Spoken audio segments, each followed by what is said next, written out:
ஐயா கும்பிடணுங்க. நம்ம பசங்க எல்லாம் வேலை இல்லாம போர் அடிக்குதுன்னு சொன்னாங்க, அதான் வெட்டுங்கடான்னு சொன்னேன்.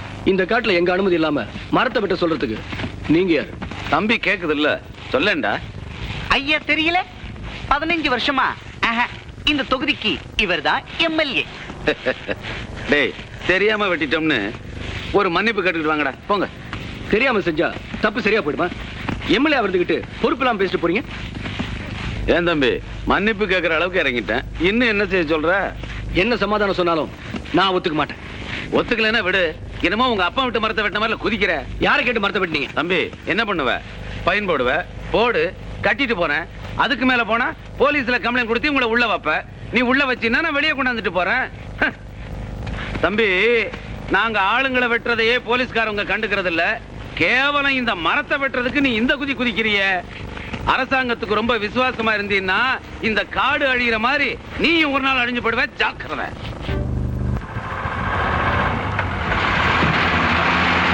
இந்த பெரியசாமி வராதனால இப்ப நான் வண்டி ஓட்ட வேண்டியதா போச்சு. ஏய், அங்க பாரு, செக் போஸ்ட் பக்கத்துல ஆபீசர் நிக்கிறான். வண்டி நிறுத்தாத, உடைச்சிட்டு போ.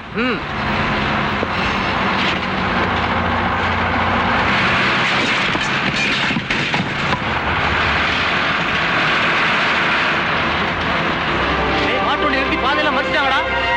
அந்த ஆபீசர் கையில மாட்டிக்காதீங்களா, எல்லாம் தப்பிச்சு ஓடுங்க, ஓடுங்க சீக்கிரம். வீரபத்திரன் ஆரியா இதுவரைக்கும் எவனும் பிடிச்சதில்லை. இவன் மட்டும் எப்படா பிடிச்சான்? எப்படி பிடிச்சான்? எனக்கு டிரைவர் சின்ன தம்பி மேலதாங்க சந்தேகம். நேத்து ஊர்ல சாராய கடையில குடிச்சிட்டு சத்தம் போட்டுட்டு இருந்தான். பெரிய கடையை வைக்க போறதா சபதம் போட்டான். அவன் உங்ககிட்ட பணம் வாங்கித்தான் கடை வைக்க போறான்னு நினைச்சேன். ஆனா கவர்மெண்ட்டுக்கு காட்டி கொடுத்து தான் வைக்க போறான்னு இப்பதாங்க தெரியுது. நம்ம ஆட்கள் பிடிபட்டதுக்கு காரணம் இந்த கிராமத்து ஜனங்களும் உங்க பங்காளியும் தான். மாட்டு வண்டிகளை வச்சு வழிமறிச்சு அவனுக்கு உதவி செஞ்சது இந்த கிராமத்து ஜனங்க. அதுக்கு உடந்தையா இருந்தது உங்க பங்காளி கிட்ட. சாட்டையா, இந்த காட்டுக்குள்ள நம்ம தனி அரசாங்கமே நடத்துறோம்னா நம்ம பலம் மட்டும் காரணம் இல்லடா, மக்களுக்கு நம்ம மேல இருக்கிற பயமும் கூட தான். அந்த பயம் கொஞ்சம் குறைஞ்சிச்சு, நம்ம பலமும் குறைஞ்ச மாதிரி. அதனால அந்த டிரைவரை தங்கச்சி கல்யாணத்தை பார்க்க நினைச்சவன் கருமாதிய அவன் தங்கச்சியே பார்க்கட்டும்.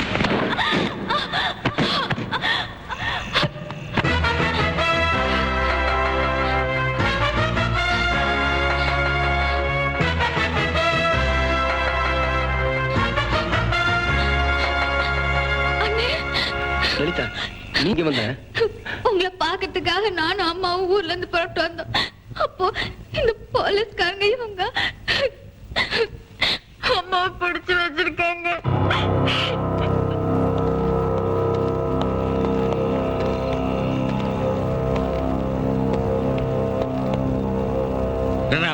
உன் வேலையை பார்த்து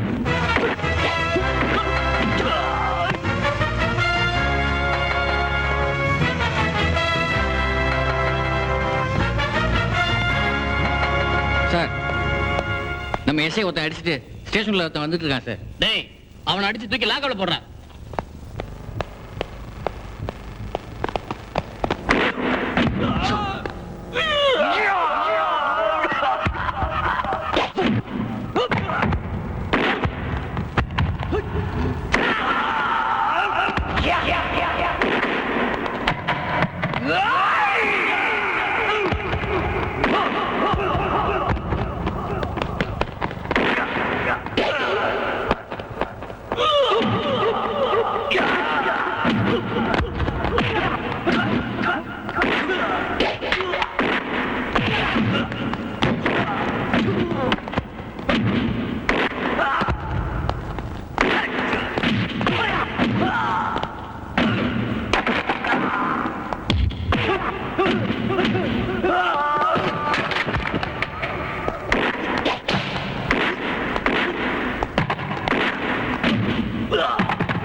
போலீஸ் ஸ்டேஷன்ல வந்து போலீஸ் அடிக்கிறியா? நீ எங்க போனாலும் இதுக்கு பதில் சொல்லி ஆகணும். நான் எங்கேயும் போக மாட்டேன்டா.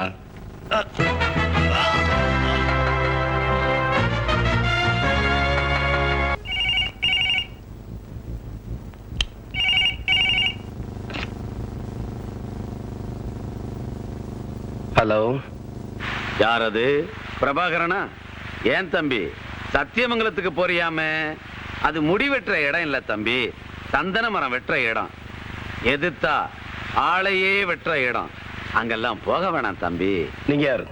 தெரிஞ்சவங்க தான் தம்பி. ஆசைக்கு ஒண்ணு பெத்துக்கிட்டேன். ஆசைக்கு ஒண்ணு பெத்துக்கிட்டு குடும்பத்தோட சந்தோஷமா வாழ்றதை விட்டுட்டு ஏன் அல்ப ஆயுசுல போகணும்னு ஆசைப்படுற? நீ யாரு? உன் பேரை முதல்ல சொல்லு. பேரா முக்கியம்? மிஸ்டர் எக்ஸ்ன்னு வச்சுக்க. எக்ஸ் கூட எல்லாம் பேசுறது இல்லடா, உன்னோட உண்மையான பேரை சொல்ற. எக்ஸ் தான் தம்பி. உண்மையான பேரை கூட சொல்ல முடியாத கோழை என்ன நீ மிரட்டுறியா? ஏய், உன் முகத்துல மீசை இருந்தா போன வச்சுட்டு நேர்ல வாடா ராஸ்கல். வேலை செய்யறவன நம்ம ஆளை வச்சு செட்டப் பண்ணி அவன் வீட்டுக்கு போற பால்ல மட்டும் விஷத்தை கலந்துடு. அந்த பாலை குடிக்கிற குடும்பமே மறுநாள் உயிரோட இருக்க கூடாது. காரியத்தை கச்சிதமா முடிச்சிட்டு வந்துடு போ.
என் வீட்டுக்கு விஷயம் கலந்த பால எவன்டா கொடுக்க சொன்னது? யாரு கொடுக்க சொன்னது? சார் சார் எனக்கு தெரியாது சார். காலைல டியூட்டில இருந்து கொடுத்துருப்பா சார். எங்கடா அவன்? அவன் வீட்டுக்கு போயிட்டா சார். வாடா.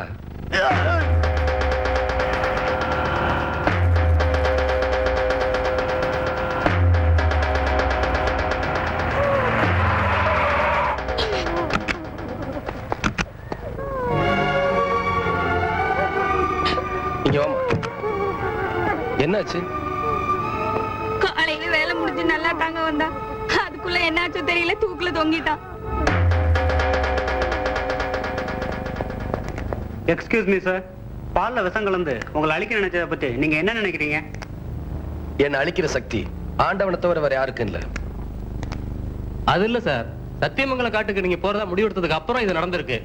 அதனால இத பண்ணது வீரபத்திரனுடைய ஆட்களா கூட இருக்கலாம் இல்லையா? இருக்கலாம். இங்கேயே அவனால ஆபத்து வரப்ப அங்க போனா அதிகமா தானே இருக்கும். நிச்சயமா ஆபத்து அதிகமா தான் இருக்கும். எனக்கு இல்ல, வீரபத்திரனுக்கு. பேச்சில் இருக்கிற துணிச்சல் உங்ககிட்ட செயல்ல இருக்குமா சார்? இருக்குதா இல்லையான்னு வீரபத்திரனை பிடிச்சதுக்கு அப்புறம் கேளுங்க. அப்ப யாராலும் பிடிக்க முடியாத வீரபத்திரனை நீங்க பிடிச்சிருவேன்னு சவால் விடுறீங்களா? சவால் இல்ல, சபதம். வீரபத்திரனை பிடிக்கிறதா என்னுடைய லட்சியம். உயிரோடவோ இல்ல பணமாகவோ.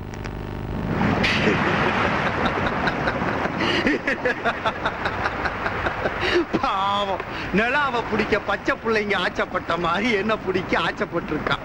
ஆச்சப்பட்டிருந்தாலும் பரவாயில்ல, சவால் விட்டுருக்கான். பேப்பர்ல படம் போட்டு வீரபத்ரனை உயிரோடவோ இல்ல பணமாவோ பிடிப்பேன்னு நாளைக்கு அவ படம் எல்லா பத்திரிகையிலும் வரணும். ஆனா கருப்பு கட்டம் கட்டி இது வரைக்கும் என்ன பிடிக்க நினைச்சவங்க எல்லாம் இங்க வந்துதான் செத்து இருக்கிறாங்க. அவன் அங்க நாளைக்கு வர்ற வழியிலேயே சாவணும்.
இவ்வளவு நாளா இந்த வீரபக்தனை அவனால பிடிக்க முடியல தெரியுமா? இந்த முன்னெச்சரிக்கை தான். மன்னனை கொண்டிருக்கேன், புருஷனை கொண்டிருக்கேன், அதான் பயம். இல்ல இல்ல, முன்னெச்சரிக்கை. முதலாளி முதலாளி, என்னடா? பிரபாகரன் நம்ம லோடெல்லாம் பிடிச்சிட்டான். நம்ம ஆளெல்லாம் தப்பிச்சுக்கிட்டாங்க. சாத்தைய மட்டும் மாட்டிக்கிட்டாங்க. டேய், முடிஞ்சா சாத்தையாவ உயிரோட இங்க கொண்டு வா, இல்ல அங்கேயே போனமாகிடுவா. போனா வெட்டின சந்தன மரத்தையும் தந்தத்தையும் எங்கடா கடத்துறீங்க? சொல்ல மாட்டேன். அந்த தந்தத்தை எல்லாம் எங்கடா மறைச்சு வச்சிருக்கீங்க? சொல்ல மாட்டேன். சொல்ல மாட்டேன். சொல்றேன் சொல்றேன்.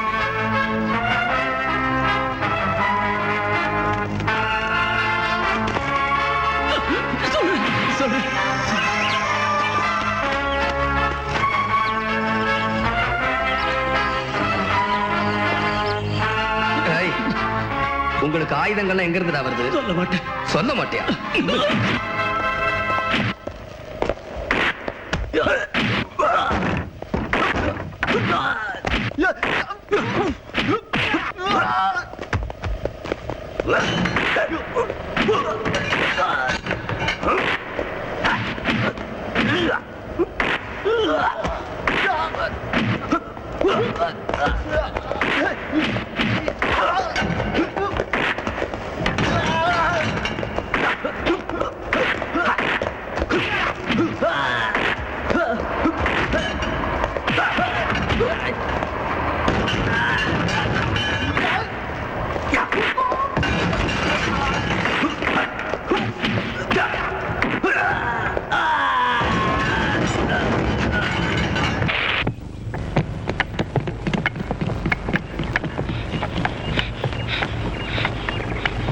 அந்த ஆபீசர் நம்மள பிடிக்கிறதுக்கு நம்ம இடத்துக்கு வந்துகிட்டு இருக்க முதலாளி. அவ உயிர் போற இடம் நம்ம இடமா இருக்கணும், அதுவும் என் கையால இருக்கணும்டா.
வாடா அங்க புராண வா உன்னை தான் எதிர்பார்த்துக்கிட்டு இருக்கிறேன் வா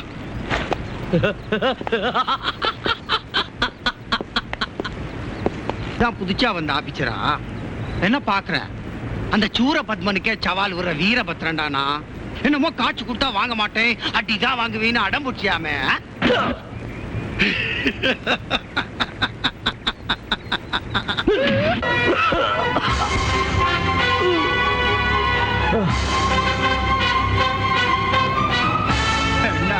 வீரபத்ரனை பிடிப்பின்னு வீரப்பா பேசிட்டு இப்படி வீணா மூங்கில வந்து தொங்கறிய வீரபத்ரன்ட்ட வந்து தொங்கணும்னு வேண்டியதா ஒழுங்கா மாச்சா கவர்மெண்ட்ல சம்பளம் வாங்கி வீட்டுக்கு கொடுத்துட்டு இருந்தா இப்ப கொடுக்க மாட்டாங்களே புரியல அவங்க கொடுப்பாங்க வாங்கறதுக்கு நீ இருக்க மாட்டேன் நான் வேணா இல்லாம இருக்கலாம் கண்டிப்பா இன்னொருத்தர் வருவான் உன்னை 2 பீஸ் ஆக்க போற மாதிரி அவனை 4 ஆக்க மாட்டேன் பார்த்தேல்ல உன்னை அங்கேயே கொன்னுட்டு இருப்பேன் ஆனா வீரபத்ரன் ரொம்ப கொடூரமானவன்னு எல்லாம் சொல்லி இருப்பாங்களே அது தெரியாம செத்து போயிடக்கூடாதுன்னு தான் உன்னை கொண்டு வந்திருக்கேன் சாவும் போதாவது உண்மை தெரிஞ்சு சாவணும்ல அதான் இப்போ இதை வெட்டினேன்னு வச்சுக்கோ இந்த கை இந்த மூங்கில போயிடும் அந்த கை அந்த மூங்கில போயிடும் எவனாவது வந்து ராஜாராமே என்ன பாக்குற உன் பேர் எப்படி தெரியும்னா எவன் என்னை எதுக்கணும்னு நினைக்கிறானோ உடனே அவன் ஜாதகம் கைக்கு வந்துருண்டா இனிமே உன்னோட மரணம் எவனுக்குமே வீரபத்ரனை பிடிக்கணும்னு தோணக்கூடாது